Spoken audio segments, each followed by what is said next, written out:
সঁচা কথা ক'বলৈ গ'লে যোৱা ৰাতি মোৰ কাৰণে এটা ভাল দিনেই আছিলে। কিয় কৈছোঁ জানেনে? আমি ৰান্ধনীসকলে সদায় পাকঘৰটো ৰান্ধি বাঢ়ি থাকি বহুত বেয়া অশান্তি লাগে। কেতিয়াবা এনে লাগে যেন কোনোবাই যদি ভাত এসাঁজ খাবলৈ মাতিলেহেঁতেন, কোনোবাই যদি ৰান্ধি বাঢ়ি দিলেহেঁতেন। মোৰো কালি তেনেকুৱাই হ'ল। খুৰীহঁতৰ ঘৰত ভাত খাবলৈ নিমন্ত্ৰণ জনালে। গৈয়ে দেখিলোঁ খুৰীয়ে একেবাৰে হাঁহৰ মাংস, কচু, মচুৰ দালি আৰু লাই শাক বনাই থৈ দিছিলে। মোক অকণমান লাগি দিবলৈ মাতিছিলে, কিন্তু মই দেহাক পঢ়ুৱাই মেলি যোৱালৈ দেৰি হ'ল। সেইকাৰণে খুৰীয়ে ইতিমধ্যে সকলো বনাই সেয়া থৈ দিছে।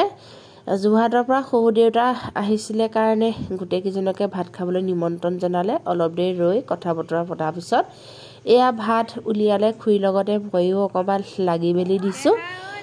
এয়া সকলো ভাত খাবৰ কাৰণে বহিছে। এয়া আমাৰ ময়ূৰ দেহা। এনেকৈ আৰু কালি ভাত সাজ একেলগতে খালোঁ।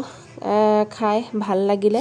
ভিডিঅ'টো অকণমান সাঁচি ৰাখি থৈছিলোঁ, আপোনালোককো দেখুৱালোঁ।